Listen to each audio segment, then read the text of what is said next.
le Seigneur. Pendant que nous invitons le prédicateur du jour pour venir nous arroser, nous alimenter, nous invitons le frère Doudou qui va nous alimenter cet après-midi. Alléluia. Ce matin, j'aimerais vraiment pour partager avec vous sur le thème de la foi. Amen. Est-ce qu'il y a quelqu'un qui ignore c'est quoi la foi parmi nous ce matin? J'espère que tout le monde connaît ce que c'est la foi. Amen. Si quelqu'un connaît vraiment ce que c'est la foi, j'aimerais vraiment que tout le monde réponde par Amen si vous connaissez vraiment ce que c'est la foi. Okay. Voilà pourquoi ce matin j'aimerais te dire que je n'ai rien à t'apprendre en ce qui concerne la foi. Si c'est pour expliquer, enseigner la foi, j'aimerais vraiment que tu comprennes qu'il n'y aura pas du nouveau ce matin. Parce qu'on sait tous ce que c'est la foi. Mais ce matin, j'aimerais vraiment attirer ton attention. Parce que des fois, on risque, par le fait de savoir qu'on connaît la chose, de ne pas être attentif. Tout ce que je te demande ce matin, c'est d'être attentif. Même si tu sais ce que c'est la foi. Mais moi, je crois que Dieu a quelque chose à te communiquer ce matin. Parce que ce matin, ce n'est pas question d'apprendre la foi, mais ce matin, c'est question de comprendre, de pouvoir palper la dimension de la foi. Ce matin, j'aimerais vraiment que tu entres dans l'expérimentation de la foi. Voilà pourquoi j'aimerais partager ce matin avec nous tous sur la foi. Alors en lisant, je voulais d'abord savoir ce que c'est la foi par définition, selon la Bible et selon les dictionnaires. On va commencer par les dictionnaires. J'ai regardé, j'ai vu que la foi était des mots qui venaient du latin. Et quand je lisais, j'ai vu que des fois on disait la foi venait du mot latin qui signifiait fidere. Et d'autre part, on disait fides. Et d'autre part aussi, j'ai vu fidom. Donc j'en ai vu trois. Ne connaissant pas la langue, mais j'essayais quand même de chercher à savoir ce que voulaient signifier vraiment ces trois mots. Et j'ai fini par comprendre que les trois mots voulaient tout simplement dire confiance. Amen. Donc quand nous parlons de la foi, en d'autres termes, nous voulons dire confiance. Et je me suis dit, je ne vais pas m'arrêter parce que chaque mot aussi a son explication. Donc, j'ai cherché aussi à savoir ce que voulait signifier confiance. Et encore, là j'ai découvert autre chose. On dit la confiance, c'est l'espérance. Sans aucun doute, c'est se confier à quelqu'un, sans retenue. C'est-à-dire, si tu parles de la foi, cela veut tout simplement dire que tu fais confiance. Est-ce que quelqu'un fait confiance à Dieu ce matin? Est-ce que quelqu'un comprend la dimension de faire confiance? Vous savez, quand tu fais confiance, tu ne fais plus attention. Parce que quand tu fais confiance, tu es dans l'assurance. Quand tu fais confiance, tu te sens à l'aise. Quand tu fais confiance, tu n'as pas besoin de veiller sur toi. Parce que tu sais qu'il y a des personnes où il y a des gardes qui sont là pour veiller déjà sur ta sécurité. Et cela m'a beaucoup touché. Parce que même dans la vision de cette assemblée, nous l'avons tous vu, dans les livres de Marc, on nous a parlé de la foi. Mais avant toute chose, Christ, je peux compter sur toi. On peut aller dans les livres de Hébreux 11 et on va lire le premier verset jusqu'au 3. Hébreux 11. Or, la foi est une ferme assurance des choses qu'on espère, une démonstration de celles qu'on ne voit pas. Pour l'avoir possédée, les anciens ont obtenu un témoignage favorable. C'est par la foi que nous reconnaissons que le monde a été formé par la parole de Dieu, en sorte que quiconque n'a pas été fait des choses, afin que ce qu'on voit n'a pas été fait des choses visibles. Amen. Est-ce que vous avez compris avec moi? Est-ce que vous avez compris? Est-ce que quelqu'un me suit ce matin? Vous êtes triste? On dirait que vous me démotivez, quoi. Vous êtes avec moi? Merci, maman. C'est pour ça que tu es maman, pasteur. Que Dieu te bénisse. On dit bien. Or, la foi est une ferme assurance des choses qu'on espère, une démonstration de celles qu'on ne voit pas. Mon frère, ce n'est pas pour rien que Dieu dit, sans la foi, on ne peut pas lui être agréable. Parce que tout est là. Peut-être que quand toi tu lis, tu as ta façon de comprendre. Mais moi, quand je lis là, je vois qu'on me dit, il y a une autre dimension quand je dois être dans la foi. C'est-à-dire, c'est une dimension où je n'ai pas besoin de mes yeux physiques pour voir. C'est une dimension où, si je m'arrête à ma personne physique, je n'accéderai jamais. Voilà pourquoi je t'invite ce matin, mon frère, ma soeur, toi qui m'écoutes, j'aimerais bien que tu ne regardes pas à ton problème, que tu ne regardes pas à l'homme qui est là, que tu ne regardes pas au nombre que nous sommes ce matin, mais que tu regardes à ce qui est écrit. Ceci n'est pas de moi.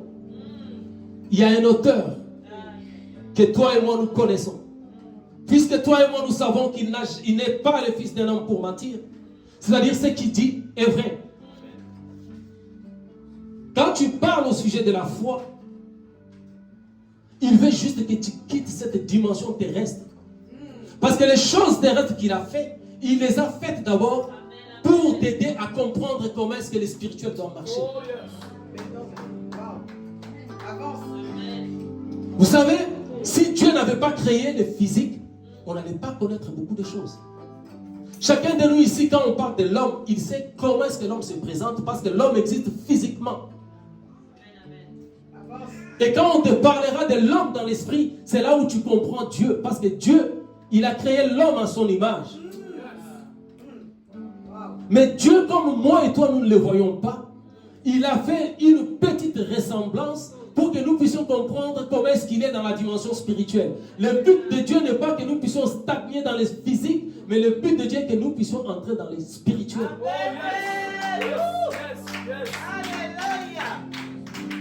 Vous savez, j'ai cherché vraiment à beaucoup comprendre des choses. Je me suis beaucoup débattu à chercher à comprendre la foi.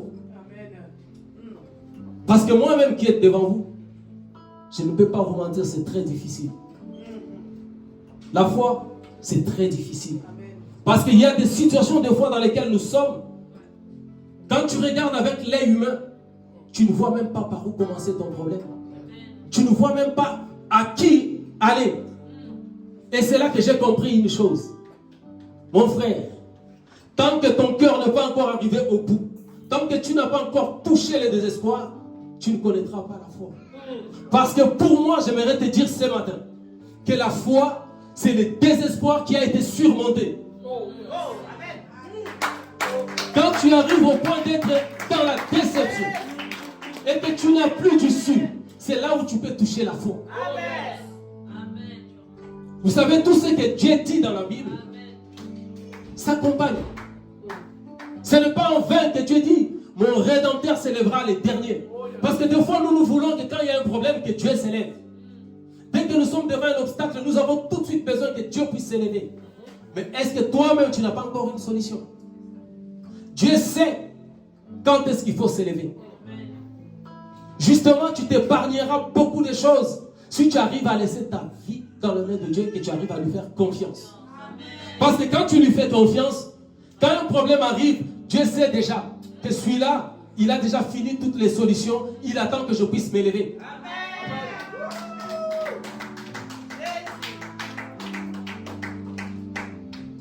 Et beaucoup de personnes, ont du mal souvent avec la foi. Parce que nous voulons voir les choses selon nous. Nous voulons comprendre Dieu selon nous. Mais Dieu a sa façon de marcher. La première chose que tu dois savoir avec Dieu, si tu veux aller de l'avant avec Dieu, tu dois comprendre une chose qui est simple. C'est que Dieu ne marche pas comme toi tu veux. Dieu ne marche pas selon ta pensée. Si tu arrives à comprendre cette chose-là, c'est déjà un début de commencement d'ouvrir la porte vers la foi. Parce que quand tu te retrouveras devant une situation compliquée, sans savoir ce qu'il faut faire, tu sauras déjà qu'il y a un maître. Tu sauras déjà que cette chose n'est pas une chose qui dépend de l'intelligence de l'homme. Tu ne chercheras peut-être pas de solution parce que tu sauras que ça n'a pas de solution physiquement. Mais il y a une solution spirituellement. Vous savez, si nous lisons encore un peu plus bas Christ, toujours dans Hébreux, mais cette fois-ci, on part au verset 6. Voilà. Qu'est-ce qui est dit au verset 6? Or, sans la foi, il est impossible de lui être agréable. Car il faut que celui qui s'approche de Dieu croit que Dieu existe et qu'il est le rémunérateur de ceux qui le cherchent. C'est par la foi que Noé, divinement averti des choses qu'on ne voit pas encore, et saisi d'une crainte respectueuse, construisit une arche pour sauver sa famille. C'est par elle qu'il construisit une arche pour sauver sa famille. C'est par elle qu'il condamna le monde et devint héritier de la justice qui s'obtient par la foi. Amen. C'est par la foi qu'Abraham, lors de sa vocation, obéit et partit pour un lieu qui devait recevoir un héritage et qu'il partit sans savoir où il allait. Est-ce qu'on a compris ces choses? Est-ce que quelqu'un me suit ce matin? On dit Noé. Dieu l'a averti. Par la foi, il s'est dit, je vais construire. C'est-à-dire, quand on parle de par la foi, c'est par la confiance. Il a fait confiance. Il n'a pas regardé l'état des choses. Et à cause de cette foi qu'il a eue, il a été sauvé avec toute sa famille. Amen. Amen. Par la même foi, on nous dit, c'est par la foi qu'Abraham, lors de sa vocation, obéit, partit pour un lieu qu'il devait recevoir en héritage et qu'il partit sans savoir où il allait. J'aimerais bien connaître un peu de se projeter dans les physiques. C'est-à-dire, tel que nous sommes ici, quelqu'un te dit, bon écoute, laisse tout ce que tu as et viens, je te donnerai quelque chose. D'autres, qu'est-ce que tu as? Et c'est quelqu'un-là, tu ne le vois pas. Ok? Donc, Abraham, il a quitté tout ce qu'il avait parce qu'il était dans sa famille. Il était là où il était vraiment bien, il avait ses repères. Vous savez, quand tu arrives dans une ville nouvelle où tu ne connais personne, tu ne connais pas, c'est difficile. Mais toi et moi, nous savons que quand nous arrivons dans cette nouvelle ville, nous avons quand même notre argent dans la poche. Nous savons quand même ce que nous sommes venus faire. Et cela faisait partie de notre projet. Mais Abraham est parti. Pas parce qu'il avait un projet de partir, mais parce qu'on lui demande de quitter et de partir. Vous savez, je vais te prendre ta bouteille d'eau. J'ai cette bouteille d'eau, j'ai toujours dit ça. Ce qui bloque beaucoup de personnes à accéder dans la foi, c'est quoi? C'est à force de s'accrocher à ce qu'on a. J'ai cette bouteille d'eau dans ma main. Et dans l'autre main, j'ai le micro. Amen. Si on me propose autre chose, je ne sais pas comment faire pour saisir. Parce que j'ai déjà saisi quelque chose d'autre.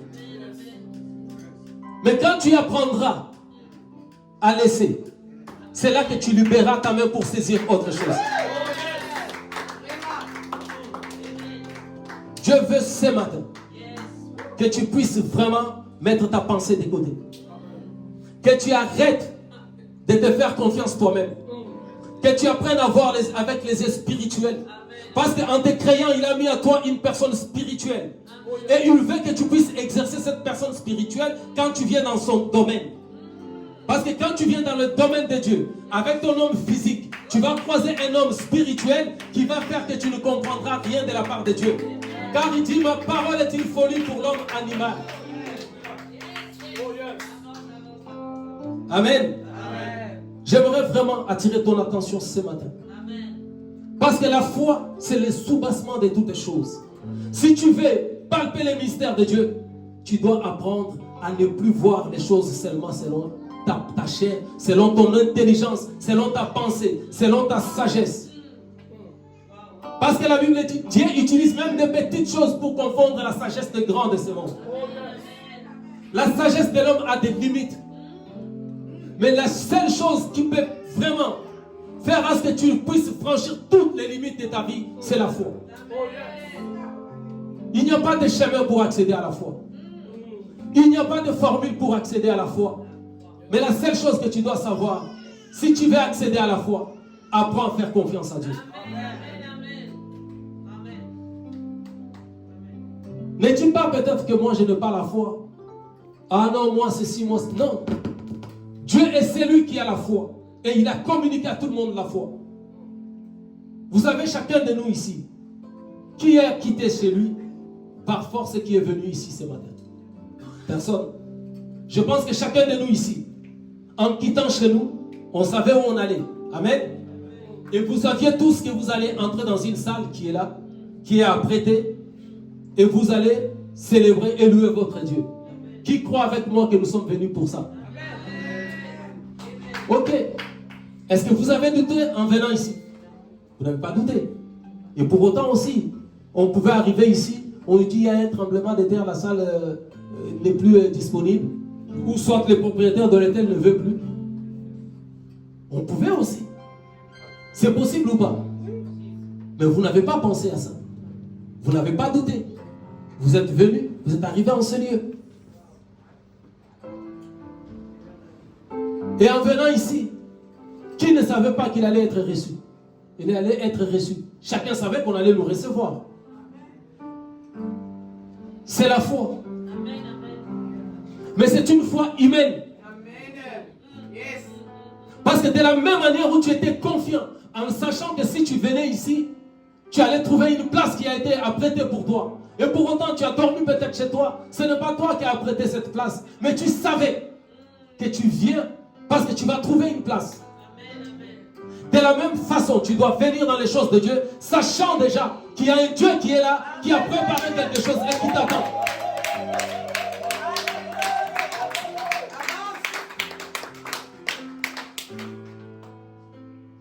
En chacun de nous, Dieu a mis une portion de la foi. Si tu doutes, mon frère, c'est normal, c'est humain. Mais tu dois savoir une chose. La foi, c'est comme un sportif. Moi, j'en ai connu de personnes qui étaient fins. Mais après s'être mis à faire du muscu, ils ont eu de biceps. Il y en a même qui sont devenus plus costauds que moi. Et pour autant, au tout début, ils étaient plus fins que moi. Pourquoi? Parce qu'ils ont exercé leur corps. Ta foi a besoin d'être exercée. Beaucoup ne vivent pas la foi parce que notre foi n'est pas exercée. Si nous apprenons à exercer notre foi, nous allons tous voir que notre foi va grandir. Que notre foi va pousser des muscles. Et que nous aurons vraiment une foi qui est inébranlable. N'aie pas peur des problèmes. Ne vois pas ta situation. Apprends à faire confiance à notre Dieu.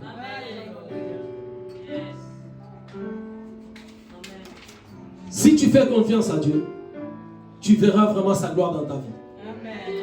Vous savez, Dieu lui-même a exercé le ministère de la foi. Dieu lui-même, il a exercé le ministère de la foi. Parce que quand tu comprends qu'est-ce que la foi, c'est là où tu comprends le ministère de la foi. Amen. On ne va pas aller même plus loin. On prend dans les livres de Genèse. On dit, au commencement, Dieu créa les cieux et la terre. Amen. Est-ce qu'il y avait la terre? Est-ce qu'il y avait les cieux? Toutes ces choses n'existaient pas. Mais c'est Dieu qui les a créées. Comment est-ce qu'il les a créées? En prononçant la parole. Il a déclaré. Nous avons vu tous dans Hébreux 11. 3. Qu'est-ce qu'on nous dit? La foi est une ferme assurance. De quoi? Des choses qu'on espère.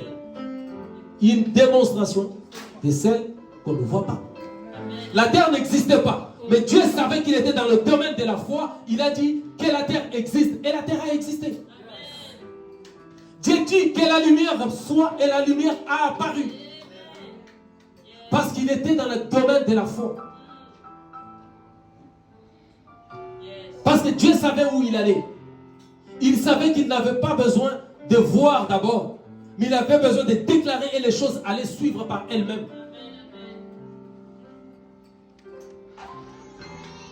Voilà pourquoi mon frère, ma soeur, toi qui es là ce matin, ne t'attarde pas à regarder toujours à ta situation. Ne t'attarde pas à écouter tout ce qu'on dit à gauche, à droite. Tu dois savoir que toi, tu as accédé à une autre dimension que les gens de ce monde n'ont pas encore accédé. Très souvent, des fois, je le dis souvent à ma femme, j'ai l'impression que des fois, les païens connaissent la foi mieux que nous. Parce que vous savez, un païen, il peut te critiquer en tant qu'enfant de Dieu. Un païen, il peut dire tout ce qu'il veut sur toi. Mais vous savez en quoi ils sont exceptionnels, ces gens-là? Les jours où ils sont dans un problème, ils savent à qui aller. Il ne verra pas qu'il avait parlé de mal en toi. Les jours où un païen est malade, il sait qu'il doit aller voir un homme de Dieu. Ils le savent. Quand ils vont chez le médecin, ils voient que ça ne marche pas. Ils savent. Ils ne doutent pas. Ils savent. Et des fois, nous, enfants de Dieu, on n'a pas conscience de qui nous sommes et de qui nous avons. Vous savez, dans ma vie, je suis vraiment quelqu'un qui marche beaucoup par la foi. Je marche beaucoup par la foi parce que je vois toujours grand. Et je parle toujours, même quand je n'ai pas encore les moyens. Mais je commence déjà à faire des choses. Je commence déjà à entreprendre des choses que des fois même je ne sais pas comment avoir. Ne cherche pas toute ta vie à écouter les témoignages des autres. Mais cherche toi-même à être un témoignage. Parce que tu as cette opportunité. Amen. J'aimerais un peu qu'on lise, qu'on fasse une petite lecture. Chris, tu es avec moi? Tu es avec moi ou pas? J'aimerais que tu nous mettes le passage de Luc. Luc 8, 43. Or, il y avait une femme atteinte d'une perte de sang depuis 12 ans et qui avait dépensé tout son bien pour les médecins sans qu'aucun n'ait pu la guérir. Elle s'approcha par derrière et toucha les robes du vêtement de Jésus. Au même instant, la perte de sang s'arrêta. Et Jésus dit, qui m'a touché? Comme tous s'en défendèrent, Pierre et ceux qui étaient avec lui dirent, Maître, la foule t'entoure et te presse. Et tu dis, qui m'a touché? Mais Jésus répondit, quelqu'un m'a touché, car j'ai connu qu'une force est sortie de moi. Amen. Quelqu'un m'a touché, car j'ai connu qu'une force est sortie de moi. La femme, se voyant découverte, vint toute tremblante, se jeter à ses pieds et déclara devant tout le peuple pourquoi elle l'avait touché et comment elle avait été guérie à l'instant. Et Jésus dit, 48, c'est ça. Jésus lui dit, ma fille, ta foi t'a sauvée, va en paix. Amen. Amen. Amen. Pourquoi je prends ce verset? Je vais essayer de nous faire un petit résumé de l'histoire. Il y a quelqu'un qui était venu chercher Jésus parce que sa fille était mourante. Amen. Amen. Et sur les chemins, Jésus n'avait pas la mission de cette femme-là. Jésus ne la connaissait même pas. Jésus ne partait pas vers elle. Il marchait. Mais cette femme-là avait son objectif. Elle est venue pour toucher les pans du robe du maître. En touchant, elle a vu sa situation changer. Alors que la Bible dit que cette femme avait dépensé tout ce qu'elle avait pour aller voir le médecin. Si cette femme avait dépensé tout ce qu'elle avait, cela signifie tout simplement qu'elle ne croyait pas en Dieu. Mais après avoir cherché toutes les solutions qui étaient autour d'elle, tout ce qui était favorable par rapport à sa pensée, elle a trouvé qu'il y avait un désespoir. La seule solution qui lui restait, c'était le Fils de l'homme. Et cette femme s'est déterminée elle-même, sans que le Fils de l'homme ne soit au courant. Et quand elle a touché, alors qu'il y avait beaucoup de personnes qui avaient touché Jésus, mais qui n'avaient rien reçu. Mais après avoir touché, cette femme a touché différemment. Voilà la différence qu'il y a entre la foi des uns et des autres. Nous pouvons tous être dans la même église, recevoir la même parole, mais certains sont changés. Certains ont vécu la gloire de Dieu, mais certains ne l'ont pas vécu. Parce qu'il y a une façon de toucher Jésus. Tous ont touché le Maître, mais une seule a pu être sauvée. Parce que l'objectif pour lequel elle était venue était différent des autres. Frère, quand tu viens dans les choses de Dieu, viens pour toucher. Viens pour toucher. Si tu viens parce que tu as besoin de faire semblant ou d'accompagner quelqu'un, tu toucheras les maîtres, oui, mais tu ne les toucheras pas. Il y a touché et touché. Cette femme n'a pas tout simplement touché Jésus comme les autres qui étaient autour de lui. Vous savez, les disciples dormaient avec Jésus. Ils marchaient avec Jésus. Ils étaient tout le temps avec Jésus. Ils ont aussi touché Jésus. Parce qu'ils étaient autour de lui. Mais rien ne s'est passé. Ce n'est pas parce que tu es l'ami du pasteur que ta situation ne change pas et que tu vas dire que comment il n'a pas l'onction, il n'a pas la chose de Dieu. Non, regarde-toi. Est-ce que tu as touché ce qui coule? Cette femme a touché. Mais là où les choses deviennent encore plus intéressantes, c'est que le maître lui-même, il est Dieu, il savait. Mais il fait des choses, des fois, pour montrer aux hommes, on le verra tout à l'heure, il y a des choses qu'il fait parce qu'il veut que toi et moi nous puissions comprendre quelque chose. Il dit, quelqu'un m'a touché. Les autres disent, mais Seigneur, tous qui sont autour de toi, il dit, non, j'ai senti quelque chose sortir de moi. C'est pour te dire, mon frère, ma soeur, toi qui es ici, cette femme qui a touché, pourquoi est-ce qu'elle a su toucher et sortir quelque chose de Jésus? C'est parce qu'elle était venue dans les domaines de la foi. Les autres étaient venus parce qu'ils accompagnaient. Mais elle était venue parce qu'elle cherchait quelque chose. Elle était venue parce qu'elle avait confiance en Dieu. Voilà pourquoi quand Dieu dit, tu ne peux pas être agréable à lui si tu n'as pas la foi. Parce qu'il dit, il veut que celui qui vient, qui s'approche de lui, croie qu'il existe. Le fait de croire que Dieu existe, c'est le fait de chercher à te vêtir de la nature de Dieu. Et quand tu es vêtu de la nature de Dieu, Dieu est créateur. C'est en étant dans la nature de Dieu que tu arriveras à créer ton mystère, que tu arriveras à créer ta guérison, que tu arriveras à créer ton indépendance. Parce que la foi, c'est la seule porte qui t'amène à l'indépendance. Aussi longtemps que tu restes accroché à ta vie. Je ne suis pas visionnaire de ce ministère, mais voilà que je te parle de la foi ce matin. Et qu'est-ce qui est dit dans Marc? La foi. On nous parle de la foi dans Marc. Et qu'est-ce qu'on nous dit? Amen. Est-ce que vous avez compris ce que Marc 16 nous disait? Christ, tu peux prendre Marc, mais à partir du verset 16. Marc 16, 16. Celui qui croira et qui sera baptisé sera sauvé. Alléluia. En d'autres termes, celui qui ne croira pas, qui ne sera pas baptisé, ne sera pas sauvé. C'est-à-dire, ta situation dépend de toi d'abord. Ta situation ne dépend pas de moi. Mais il dépend de toi. Tu es celui qui doit décider dans ta vie. Amen. Tu es le seul maître de ta vie. Et nous voyons, voici les miracles qui accompagneront ceux qui auront cru. En mon nom, ils chasseront les démons. Ils parleront de nouvelles langues. On dit, voici les miracles qui accompagneront ceux qui auront cru. Donc nous voyons que là, avant d'accéder au miracle, il faut commencer par croire. Or, quand nous parlons du domaine des miracles, nous parlons du domaine des surnaturels. Amen. Est-ce que quelqu'un me suit? Quand nous parlons de la foi, nous parlons du domaine des surnaturels.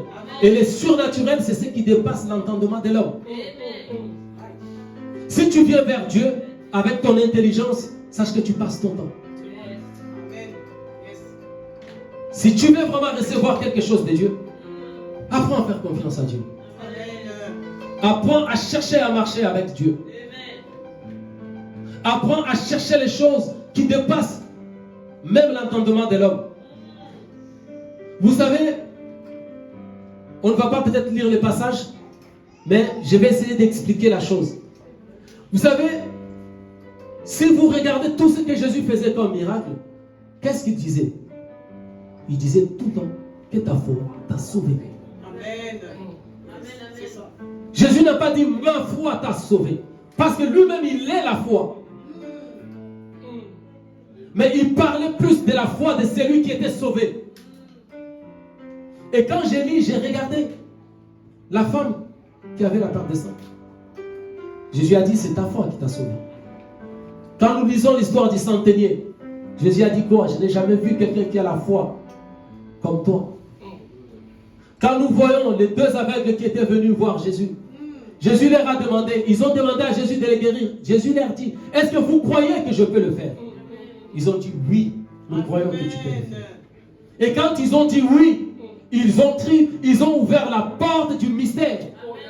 Et c'est là qu'ils ont pu voir. Amen. Apprends à ouvrir la porte du mystère dans ta vie. Parce que cela dépend de ta volonté. Vous savez, il y a une phrase que nous disons tous. L'homme propose, Dieu dispose. Amen. Qui est d'accord avec moi sur cette phrase-là? Qui l'a déjà entendu? L'homme propose... Non, mais... Oh, c'est entre nous. Qui a déjà entendu? Ceux qui ont entendu cette phrase-là, lève les mains. Ok. Qui croit que l'homme propose et Dieu dispose? Ok. Qui ne croit pas que l'homme propose, Dieu dispose? Il y a le frère Valérie. Frère, que Dieu te bénisse. Vous savez, c'est comme ça que nous apprenons à limiter notre façon de voir les choses. Parce que quand nous voyons cette phrase-là qui est mythique dans la vie de tout le monde, ah, l'homme propose, Dieu dispose. Non. Apprends à changer la manière de voir ce matin. C'est Dieu qui propose et c'est l'homme qui dispose. Tu veux que je te le prouve par la Bible? Vous savez, il y a plusieurs versets peut-être que je vais donner. Mais Dieu dit ceci. Déjà, en commençant dans les livres de Genèse, il a dit à Adam et à Ève, vous pouvez tout manger, sauf, il a proposé. Adam et Ève ont disposé, ils ont mangé. Amen. Wow. La Bible dit, voici, je mets deux chemins devant vous. Dieu propose. C'est à nous de choisir.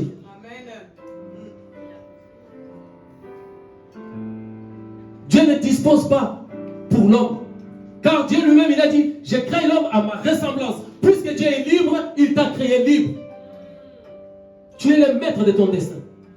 Si aujourd'hui, tu arrives à t'égarer, à ne pas vouloir faire fonctionner ta foi, c'est ton engagement. Si tu ne vois pas la main de Dieu dans ta vie, ce n'est pas l'histoire de Dieu. Parce que Dieu a déjà parlé.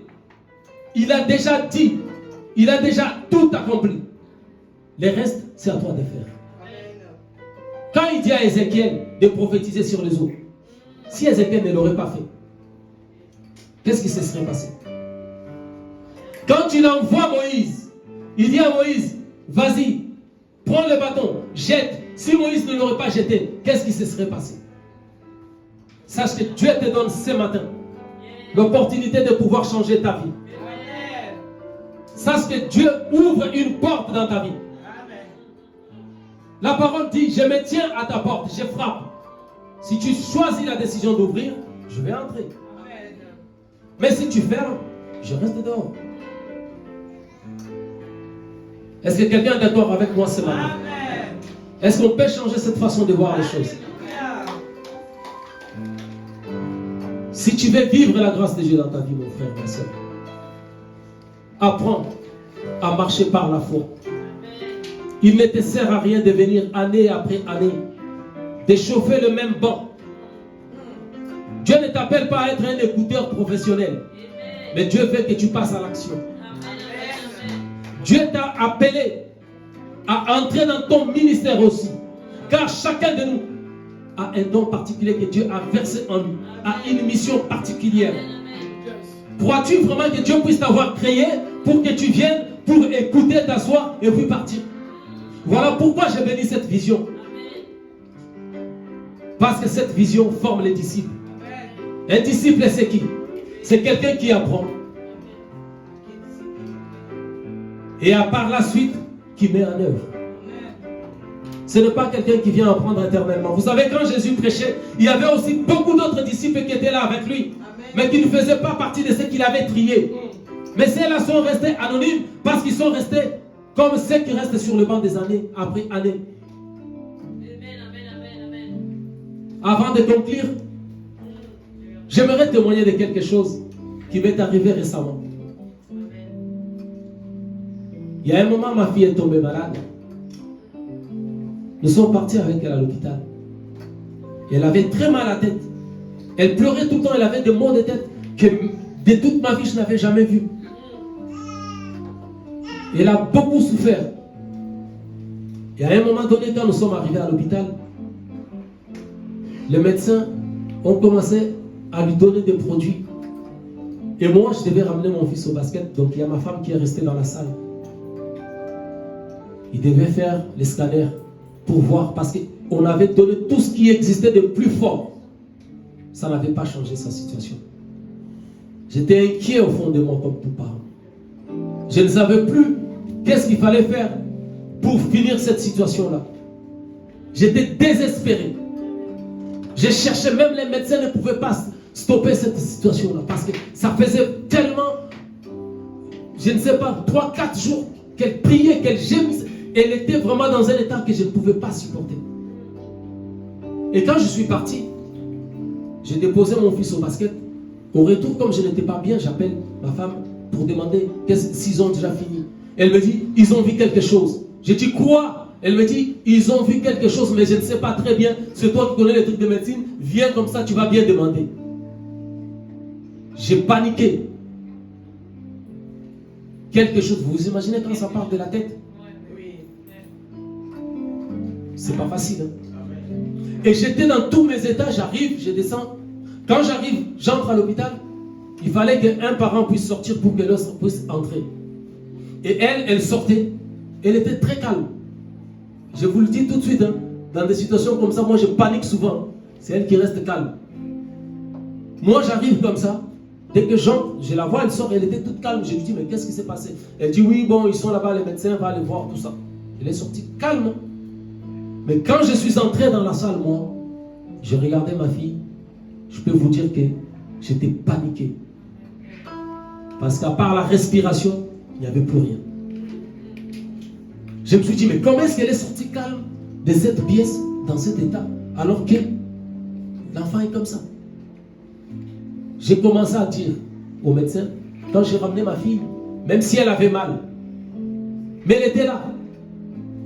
Elle pleurait, certes, elle n'était pas dans cet état. Il lui restait juste la respiration. J'ai paniqué dans la pièce. Et je commence à chercher les médecins pour savoir qu'est-ce qu'ils lui ont administré. Vous avez donné quoi, ma fille?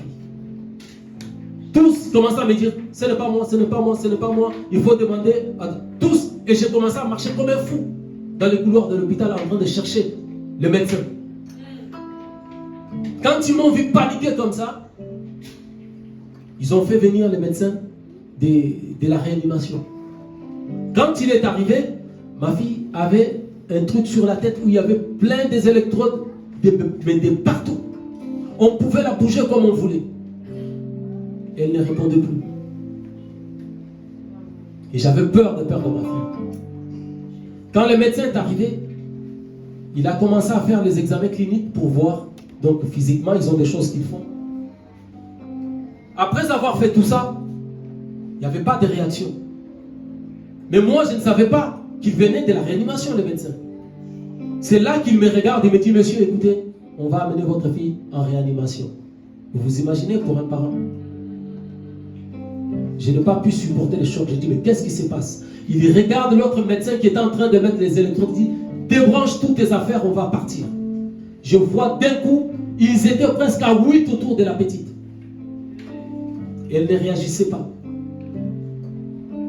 J'étais tellement paniqué, perdu. Mais c'est là que j'ai compris une chose. Que j'avais quelqu'un qui était plus que tous ces gens-là. Parce que même les médecins lui-même, il était paniqué. Il a fait tout ce qu'il pouvait faire. Elle ne réagissait pas. Ils ont ramené des masques, des bonbons, tous ces trucs-là. Et moi, comme je n'avais plus d'issue, j'étais dans le désespoir total. J'ai commencé à prier dans la pièce. Et en priant, je sais que ma fille, quand elle avait mal, vu qu'elle avait déjà utilisé tous les médicaments, que ça ne faisait rien, tout ce qu'on elle demandait, c'était compris pour elle. Et là, je me suis souvenu, j'ai dit, Seigneur, cette fille a demandé ta prière quand elle était encore en train de parler. Parce qu'elle t'a fait confiance. J'ai dit, Seigneur, souviens-toi de tout ce que j'ai toujours fait pour toi. Elle m'a appelé. Elle m'a appelé. Papa, je suis retourné comme ça. Je la vois assise en train de me regarder.